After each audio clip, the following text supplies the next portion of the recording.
Okay, I remember back, a year and a half ago, you had all these black, shout out to Chad Charday for mentioning this.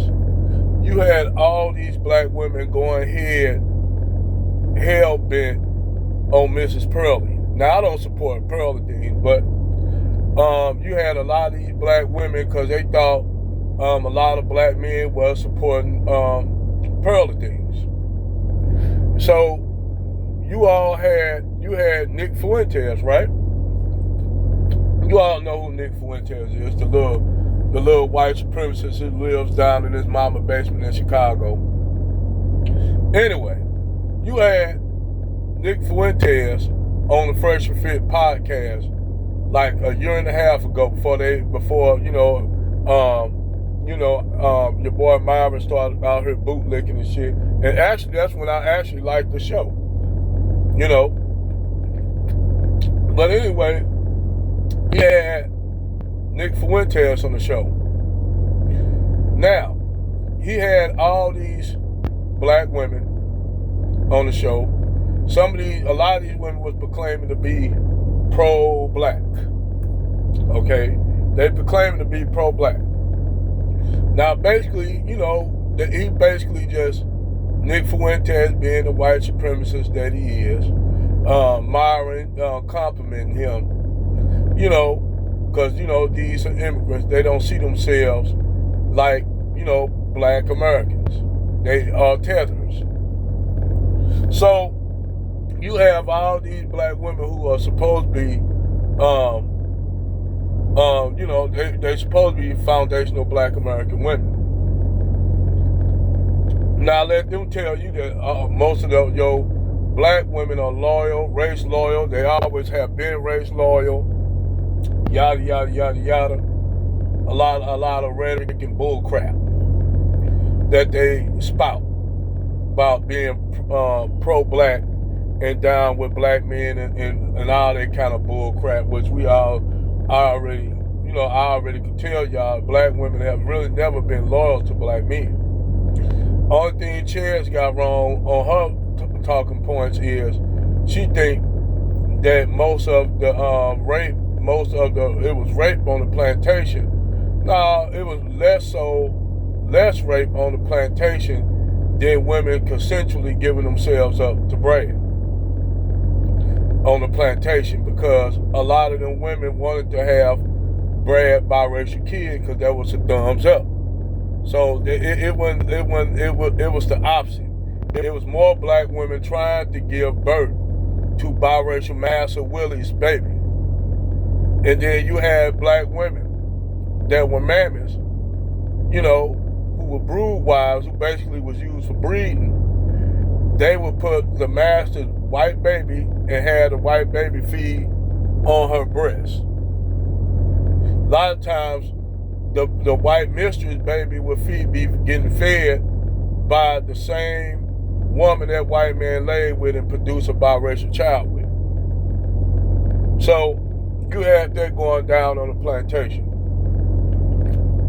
Fast forward to now, and you got these 7 black women all hugged up on white supremacist Nick Fuentes. Now, these your pro-black women, they supposed to be pro-black, right? All up there twerking on them, kissing on them, hugging on them. They know. Now, they know he's a white supremacist. This is not, they know this dude a white supremacist. They know this. They have full knowledge that man is a white supremacist. But they still got out there, hugged them, kissed them, twerked on them. He probably could have got ass from him if he wanted it. He could have took one of them chicks to the telly and took him to pound tissy if he wanted to, for free.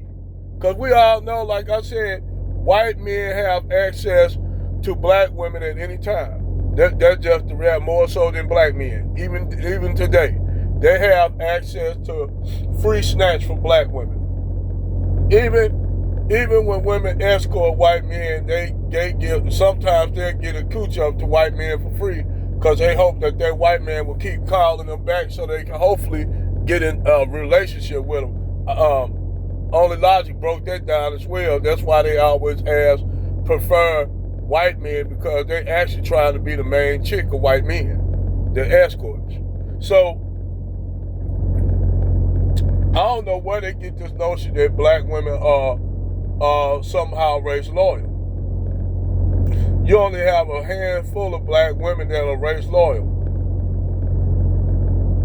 If you ever remember that movie with what's that movie with Keanu Reeves played anyway? He came to Earth as the alien.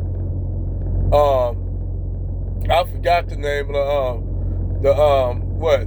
I think the name of the movie was End of the World, whatever. I think that's what the name of it. But when he asked them that, when they asked him why he killing the people of Earth, and he told the woman the reason why we killing the humans on Earth, because they destroying this planet, and there's only a handful of habitable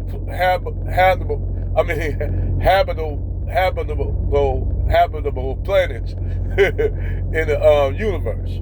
It's only a handful, and Earth was one of them. So you have Earth. He wanted to save Earth, but in order to save Earth, he had to wipe out all the humans on the planet.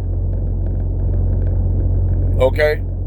So you got that situation with black women. You only have a few black women on this planet, I mean in America, and they surrounded by mainly, you got diversities, you got ratchets, you got all these feminists, you got lesbians, so you only got a few habitable black women. A handful is not enough. So you can't expect those women to talk up, and defend white men. Black men, they only a handful, and it's a difficult job at best to do. It's a difficult job at best to do. Because you try to defend black men, you'll have a whole bunch of these women coming out and against you. However, let Becky say something about Keisha. And black men don't say nothing. Black women literally attack black men for saying, y'all letting these white women talk about us. They're just like the Serena Williams sisters. White men dogged them out when they was young, called them monkeys and all kinds of shit. They only end up for them to be marrying them and paying for their weddings. Both of them paid for their weddings. Yeah, they literally both paid for them white men. They white men didn't really want to marry them. They paid them white men to marry them. Y'all know I ain't lying. Like I said, Keisha pays Brad to marry her. All this shit about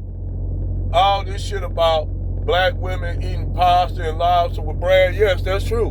But it's mainly them that's doing all the buying and paying for the pasta and lobster, not Brad. That's what the relationship you got with Keisha and Brad. Brad really get away with murder and shit, and she'll be in a struggle of relationship with Brad happily. That's why you have black women getting into relationships with white supremacists, knowing they white supremacists, and then their black children pay pay all the problems for being in that situation. Like the black woman that was came on talking about her racist white stepfather who was racist, and basically he said that he told her that, I bet you gonna marry a nigger. Now this a young black woman that turned into a black woman, and then told to proceed to tell this sister that I can't stand your little brother. He's gonna be a nigger, and I hate niggers. Now this a woman marry a white supremacist that hates your black son. This a black woman. This show you what the black kind of shit that black women don't care about, putting their black children in danger. They don't care about that. All they care about is being with Brad. That's all that mattered to them. Even at the detriment of their own black children, they'll be with their white man, and then they'll wonder why them kids ain't coming around to see them. And another thing too, the white man got mad at his black stepson because the stepson would bring home white women, and he had a problem with it because he said that his stepson is a nigger and he shouldn't be with no white woman. This what you black women be marrying. this is what you black women marry. Y'all marry them white supremacist white men. Y'all sit up there. Excuse me. Y'all sit up there and twerk on them and all kind of shit. Them girls are doing all kind of shit but attack Pearly. Not that I'm defending Pearly. I don't like the bitch. But y'all got mad at her because y'all seen black men coming on the show, Pearly's show. Y'all didn't like her saying certain shit, about black women. Some of it was true, some of it was untrue. But they discussed it with this white woman. Y'all black women didn't like it. Y'all said Pearly is racist, and this is not true. Pearly is. Even though she's married to a buck dancing cool nigga. Yes, Pearly is racist. Even though she had Nick Fuentes, everybody in the state, they got mad at that because they used that as a weapon against black men. But soon Nick Fuentes got around all these nigga bitches twerking on them, pro-black, quote-unquote pro-black nigga bitches twerking on them, wearing wigs and weaves and shit. That was all okay. The double standard of these Keishas is outrageous. But yet, they'll sit and tell you that they race loyal.